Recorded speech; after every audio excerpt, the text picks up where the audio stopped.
early 90s, I'd hauled my Houston area contractor ass all the way to San Angelo to visit family, eat some real brisket, dodge the humidity, and pretend I knew what to do with all that wide-open nothing.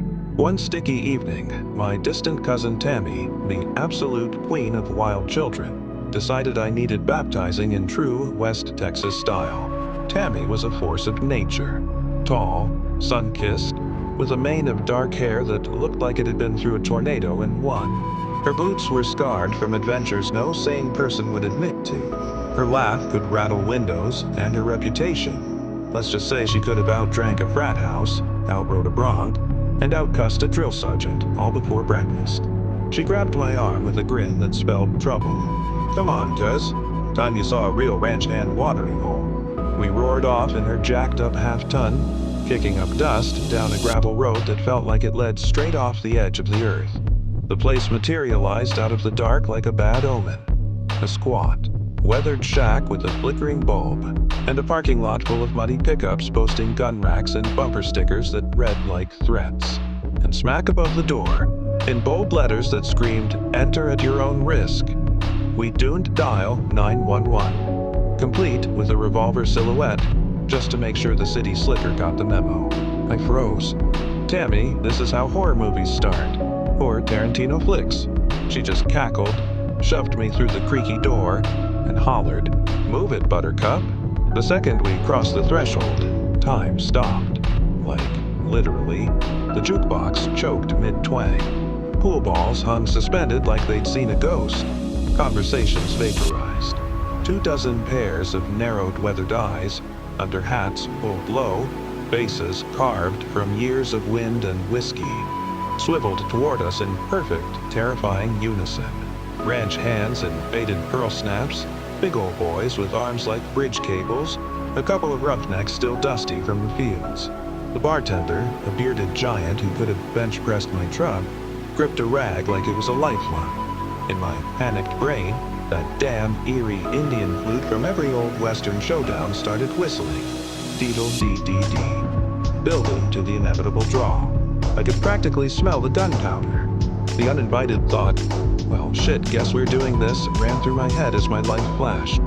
Framed houses, Friday night crawfish boils, ending in a chalk outline on a sawdust floor because I forgot my hat. I was calculating how fast I could dive behind the bar when Tammy, bless her reckless soul, shattered the silence. "Y'all quit staring like virgins at a strip show. This here's my cousin from down by Houston and his grandma's Rosie. Same kin as half you ugly mugs." The room exhaled. Grins cracked wide as the Rio Grande. The jukebox roared back with wailin'. Beers materialized in our hands like magic. "Rosie. Hell, boy, pull up a stool, your blood." And that's when the stories exploded. Each one trying to top the last over rounds of Shiner and shots of something that burned like jet fuel. Old Uncle Ray, turns out my third cousin once removed, slapped the bar and launched into the legend of Great Uncle at the 1952 San Angelo Rodeo.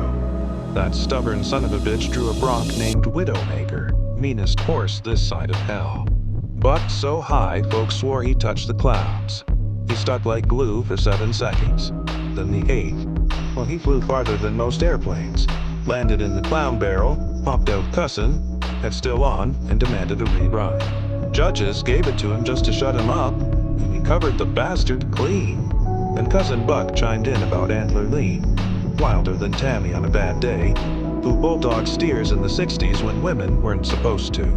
She'd leap off her horse going full gallop, grab a 600-pound steer by the horns, and flip it like it owed her money. One time, the steer dragged her 20 yards through the arena. Dress ripped clean off, left her in boots and bloomers. She pinned the critter anyway, stood up spitting dirt, and yelled, "Somebody buy that cow a drink. He lasted longer than my ex." Crowd went nuts. She won the go-round and 3 marriage proposals that night. By midnight, Tammy was up on the bar, two-stepping like a demon possessed. Boots thundering, daring anyone to join her. I was roaring with laughter, buying rounds for newfound kin, half drunk on stories and relief. We stumbled out under a sky thick with stars, Tammy whooping like a banshee. I was alive, related to half the county, and forever grateful for wild cousins and deeper roots than I knew. Thank God for wild child cousins and deep family roots. In a place that don't dial 911, being blood is the only password you need.